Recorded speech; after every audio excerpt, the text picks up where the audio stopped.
With that, over to you, Dave. I'll let you know 5 minutes, yeah? Cool. My name's David, I'm an addict. Hi, David. Thanks for asking me to share.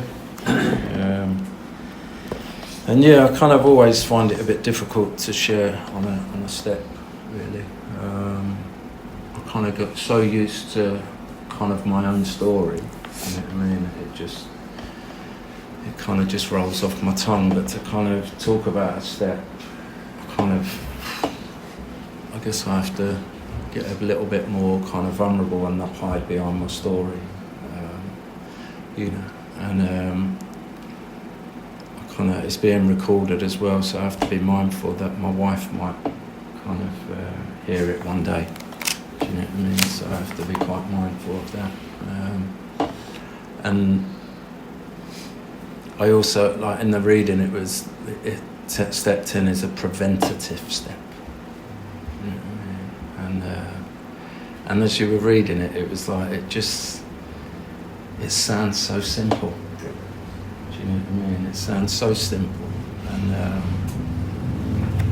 yeah, I guess, and I'm thinking step 10, 20 minutes, I'm thinking, how am I going to fill up 20 minutes really with step 10? Because it's not something I do every day. I'm not one of those that kind of sits down and does an inventory kind of every day. I just run an inventory through my mind, really. And, you know, I guess I'll talk about to kind of fill up some time, really, as to how did I get to kind of step 10. And I was ironing my shirt this morning. And I was like, Ian's my uncle. He's my mum's brother. And I was ironing my shirt this morning and I was thinking, 19 years ago, we were both in the same prison. And what colour were the t-shirts that you were in prison? They were this colour, do you know what I mean? And I was thinking, and it just got me thinking of like, wow, how far we've come, do you know what I mean? We were both sitting in this prison in Pentonville and just, I speak for myself, I was broken, I was done, I was beaten, I'd had enough. I was 33 years of age and I just wanted a way out. I just wanted a way out and my first experience of NA was when I was 21. And it was in this prison that I was back in when I was 33. And I was in this prison at 21 years of age. And I was in there with my dad, funny enough. We were both working on C-Wing detoxing and walking around the exercise yard together. And I remember my dad said, put your name down for the NA meeting. And I was like, what's an NA meeting? What's that about? And he said, just put your name down and I'll see you at the meeting. And for me, it wasn't really then about recovery. It was just, I just wanted to spend another hour with my dad. That was it, really. And I remember this guy came in and done a share, and he was 3 years clean. And he wore a gold chaps, and I just, I'm quite a visual person, so I remember what he looks like. But, and if I saw him in the street today, I might recognise him, And but he just looked like he had something, do you know what I mean? The way he spoke, and that was attractive and appealing. And I kind of swore to myself when I got out of that prison I was going to turn my life around, And obviously I didn't, because I ended up back in that prison when I was 33. But what happened in that prison is that NA meeting was still going on. Do you know what I mean? And I kind of thought to myself, it was like, it was here over 10 years ago, it's still here. And we used to meet at church, didn't we? Do you know what I mean? Again, that was just to meet him and see if he had a parcel or I had a parcel, it was, But I think we both we went our kind of separate ways, didn't we, from Pentonville? You got a community DRR, I got a residential. And I got introduced really to this quite fully of, going to a 12-step treatment centre. and it only took you up to step 4 and 5, and and I was in this treatment centre for 6 months, and I kind of got a grasp of what it was about, really. That I was powerless. My using was, every day thinking it would be different, and it was the same. It was the same misery. Nothing really changed. And kind of step 3 of turning my will and my life over to the care of something, as long as it wasn't me. And then it's like, in the step 10 it says, it clears the wreckage of the now. Whereas step 4 and 5 kind of cleared the wreckage of my past. And I had a lot of wreckage. I had a lot of baggage when I walked in here. When I walked into a treatment centre, with a prison bag that was see-through, and had a tracksuit and a couple of prison jumpers. It is very, very different today. Very, very different. And it was, I'm on my step 7 at the moment, and like the recent kind of one is like step 6, and I read it a couple of years ago, and it made me really emotional, because it talks in there about the defect of rebellion, and that's the thing with step 10. It's like I'm so ingrained of just, I come from a place of rejection and abandonment, and I come from a place of shame, right? And I've carried that throughout my whole life. If you get too close to me, you'll reject me and you'll abandon me. If you see the real me, if you see the wound, if you see my shame, then you'll walk away, you'll abandon me, and you'll reject me. And I've created defences around that kind of, I call it that sore spot.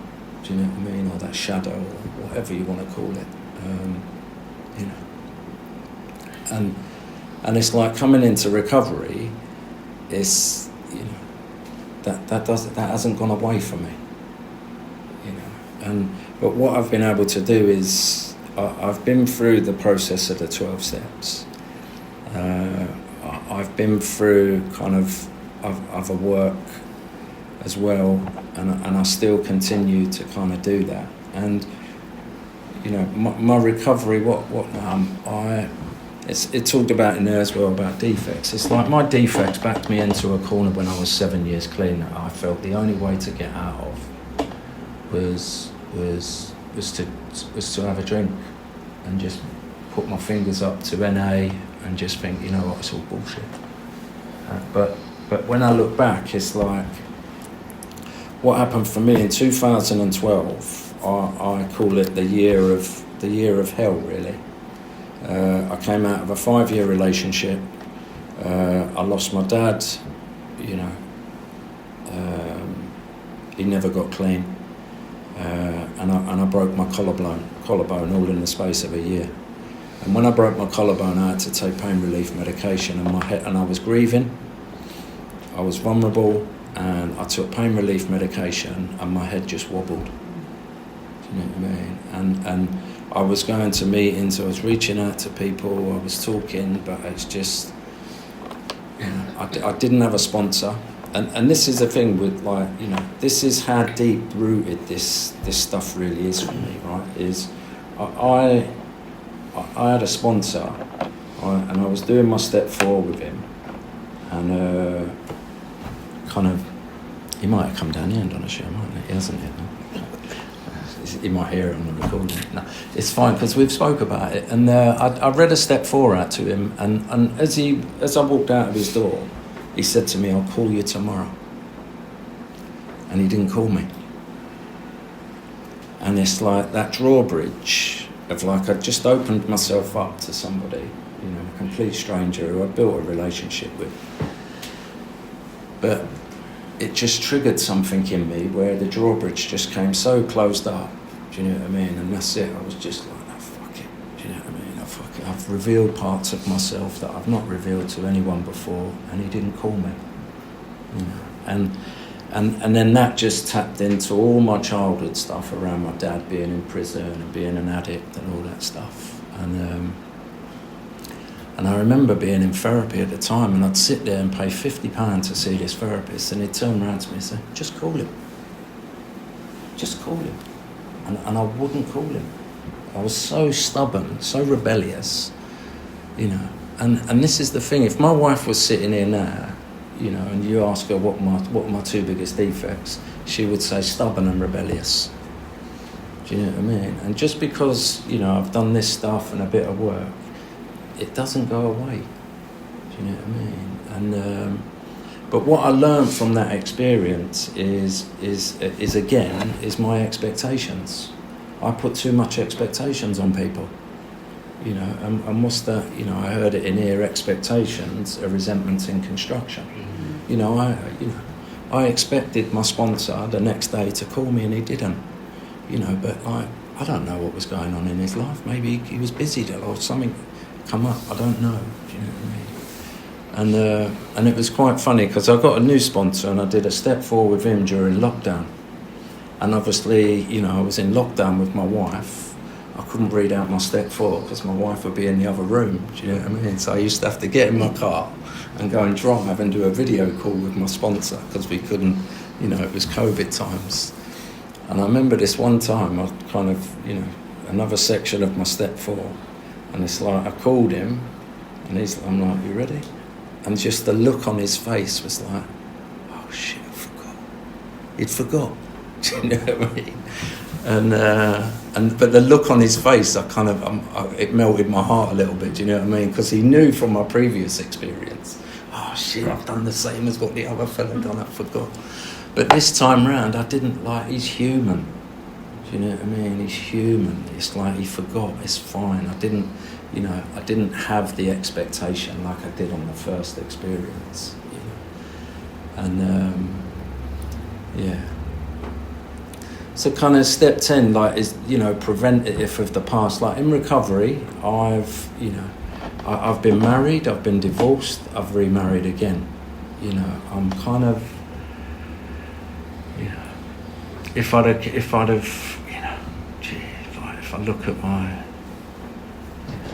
look at my step 10s, you know, I think if I was doing a thorough step 10 when I first got married, I wouldn't have got married. You know what I mean? I would not have got married, you know. And see, and it's like the lot, like honestly, I look at, like, I've been coming to meetings now, 19 years we've been coming. You know, I used that 7 years clean. I'm, you know, 11 and a half years clean now. You know, and it's just been a mad fucking journey, man. Do you know what I mean? It has just been. You know, me and my wife, I got married again 7 years ago, and I did it properly this time. I didn't my last marriage, I got married in a barn. Do you know what I mean? Which kind of probably says it all, really. It's like the writing was on the fucking wall before I'd even, like, you know. But this time I did it, we got married in a church by a vicar and all that stuff. And, you know, marriage is fucking hard work, man. Do you know what I mean? It's 2 addicts, she's in recovery. My wife is like, she is a step ninja, man. Do you know what I mean? She has been through the CODA steps, she's been through the AA steps, she's been through the NA steps, she's now going through the ACA steps, adult children of alcoholics. So she is a ninja when it comes to step work and kind of pointing out my defects. Do you know what I mean? And yeah, man, it's just. But I kind of, when I married my wife, I kind of made a vow that, you know, I didn't want another failed marriage behind me, and no matter what, I kind of, you know, I won't give up on this woman. Do you know what I mean? I will not give up on this woman, you know. And we've been married 7 years, we've been together 8 years, and when I thought I would never get married again, and I didn't really want to get married. And then it was when I was in that treatment centre all those years ago, I met this young girl who was 17, and our stories were very, very similar. And we, we used to do lots of groups together in treatment because we had both parents our parents were both out using still. And we made a vow, me and this woman, this young girl. I was very protective over her. Like, she was like a little sister, and she was only a few years older than my sister. And she didn't approve of my first marriage. And when we was in rehab, we made a vow that no matter what we do or what happens in life, we'll always be there for each other. You know? And we stuck to that vow. And when I got divorced the first time, Gemma turned around and she said, "Right, David, the next woman you meet has to go through me." So I was like, with my track record, you know, you can do that. So, you know, I processed my divorce and stuff, and I kind of stayed on my own for 18 months, and I processed it all and stuff like that. And, you know, and then Gemma was like, "Right, David, I think you're ready. I think you're ready." And she mentioned my wife, my now wife, and she said, "Oh," I said, "Yeah." And then before we knew it, we was at a meeting, going for a meal, you know what I mean, going on a date and stuff like that. And 5 minutes. And we were together, me and my wife, and then Gemma died in a car crash on the M4 6 years ago, on the 13th of October. And it's mad because I don't really speak too much about Gemma, and it was mad because I was talking about her on Friday and work to a couple of colleagues. So I didn't fit in today. And when Gemma died, me and my wife were just like, "What are we waiting for?" I did not get into recovery to be miserable. Do you know what I mean? I've been through a lot in recovery, but like I always say, it's like if recovery was shit, I wouldn't be here. Like on a Sunday at 4:30, like, you know, my Sunday consists of I get up, I walk my dog, me and my wife, we go to church, we come home, we walk the dog again, we have a nice lunch, and then I have a little nap. Do you know what I mean? And I'd be napping by now, you know, or watching Formula One, watching football, and then I run a youth football event every Sunday at 7 o'clock to 9 o'clock. And I'm 51 years of age, and I'm running around with kids who are 18, 19, 20, 21, and I can hold my own. Do you know what I mean? I'm 51 still playing football, you know, and you know, and like step 10 is like that daily inventory of like admitting when you're wrong. It's like if I come from a place of shame, I find it very difficult to say that I'm sorry and I got it wrong, because what it does is it taps into me not being good enough. Do you know what I mean? And so what I do is each day is I just try it. Like I don't have it with many people because people, like, I'm an introvert. Do you know what I mean? I don't like I work in an office with sometimes 50, 60 people, and I just get in early and I go into this little glass office in the corner and just try and stay away from people because people irritate me. You know what I mean? People get on my nerves, and you know, I don't want to pick up resentments, and I don't want to like be irritable. I don't want to be restless. Do you know what I mean? But you know, if I did that, I'd just be really isolated. Do you know what I mean? And you know, work is another one where, you know, it talks about resentment in there. In work, I had a resentment with a work colleague for quite some time, and I was doing inventories, and I was thinking, is it me? Is it me? Is it me? Like, what is it me? What is it about this person that I feel like this? And is my resentment valid? Is it not valid? Is there something wrong with me? Am I being too sensitive? And in the end, and like, you know, basically what it was is this person was just a shit manager. They were fucking shit. And it's like there's this big elephant in the room that no one wants to say it, because when you work in a big organisation, people all, you know, they'll put a grievance in or whatever against you, do you know what I mean? You know, and in what this programme kind of taught me is, right, do I keep sitting in the resentment, or do I take kind of personal responsibility and make a decision? Do you know what I mean? And I kind of made a decision. I fucking walked away. I removed myself from that situation, and I took some time off work, and I was like, right, nothing's changing. All these messages are being sent to management, and nothing's changing. So, and if nothing's changing, I need to change something. And I walked away, and kind of, it wasn't just me. Do you know what I mean? I was kind of validated in, like, is it me? Is it not?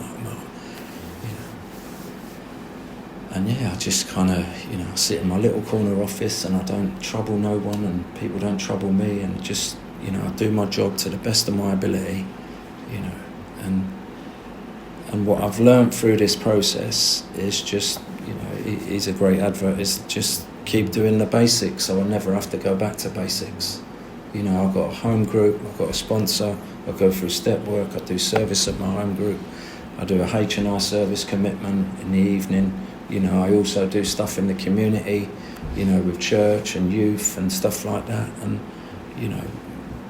me and my wife, we drive each other absolutely mad. Do you know what I mean? And my wife's kind of premenopausal. Do you know what I mean? And it's like, I've never been with a woman who's fucking premenopausal. And it's like that thing. It's like, you know what I mean? And it's, we send all these funny videos on YouTube, because there's a lot of stuff about it nowadays. Do you know what I mean? And I'm quite open-minded to kind of understand it. And it's like, we had this joke, like my wife, she'd turn around and she'd go, "Will you stop that?" And it's like, and I look around and I'm like, "Oh, shit." And it's just breathe. I'm just breathing. Do you know what I mean? I'm just fucking breathing. But yeah. But me and my wife, like, it's kind of. We drive each other absolutely mad. We're both at kind of different stages. Some days she tries to work my program, sometimes I try to work her program, and it just never ends well. Do you know what I mean? And I'm not going to give up on this marriage. Do you know what I mean? It's kind of, we're both, and the reality of it is we're both just fucking wounded kids at the end of the day, just with not great role models. Like, my dad was in prison from the age of 8 years of age until I was 17. I didn't see him the way he treated my mum. I didn't have a role model of how to, I come home from work, I go in the kitchen, I make myself a coffee, I come out, my wife says, "Made yourself a coffee, did you?" And I forget she's there sometimes. Do you know what I mean? It's like, I forget. You're so selfish. I just forgot. But I think, at the end of the day, with all it all, do you know what I mean? It's like, I think, like we often say, my sense of humour has got me through a lot of stuff at this, throughout my 19 years of coming to meetings. And, everything I have in my life, is down to this stuff. I've been to college, I've educated myself, I'm fucking 51, I'm 2 years into a 3-year college course again, I'm studying. That's another thing that drives me absolutely mad. And I think, what are you doing? You're 51, you're like putting yourself through all that stress. But, I'm not perfect. I'm kind of just trying to be the best I can. And yeah, without this stuff, really, do you know what I mean? And you lot in it, so I've met some amazing people in this fellowship. It's priceless, it really is. I've got a couple of people in work that are in the fellowship as well, and we have a lot of banter in work, do you know what I mean? And, that gets you through it, you know what I mean? And I guess, yeah, humour's, got me through a lot of stuff, but, I'm a happy customer, I can't complain. I will end on this because I know David's in the room. Do you know what I mean? It's my football team, Tottenham, won a cup. And I was there. He's gonna shut me down. Do you know what I mean? And yeah, I remember when people used to share that. Oh fuck, he's talking Chelsea. Or he's talking this, you know what I mean? But no, recovery. It hasn't been smooth sailing, but it's I'm a happy customer, and I'm here on a Sunday when I'd normally be somewhere else. But I was taught very early on that if to give back and to do that is to share your experience. So I'll leave it there. Thanks for letting me share. Nice one, Dave.